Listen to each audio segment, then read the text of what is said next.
Daxili İşlər Nazirliyinin kibercinayətkarlıqla mübarizə baş idarəsinə müxtəlif hüquqi şəxslərə məxsus biznes hesablarına, xüsusi proqram təminatları vasitəsilə qanunsuz müdaxilə eləyərək pul vəsaitlərinin ələ keçirilməsi barədə müraciətlər daxil olub. Keçirilən əməliyyat texniki tədbirlərlə qeyd olunan cinayət əməlini törətməkdə şübhəli bilinən 18 yaşlı Zakir Nəhmədov müəyyən edilərək saxlanılıb. Araşdırmalarla müəyyən edilib ki, Zakir Nəhmədov xüsusi proqram təminatları hazırlayaraq müxtəlif MMC-lərə məxsus biznes hesablarına aid identifikasiya məlumatlarını ələ keçirib. Daha sonra həmin məlumatlardan istifadə etməklə biznes hesablarına giriş üçün elektron təsdiq sorğuları göndərib. Sorğuların göndərilmə mənbəyi yoxlanılmadan onlar təsdiqləndiyindən sonra Zakir Nəhmədov hesablara qanunsuz giriş əldə edərək orada olan pul vəsaitlərini ələ keçirib.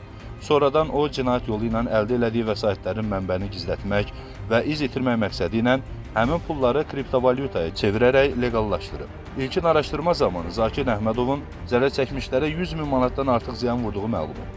Faktla bağlı Baş İdarədə Cinayət Məcəlləsinin müvafiq maddələri ilə cinayət işi başlanılıb, araşdırmalar davam etdirilir. Sami Təşimov, Bugün TV.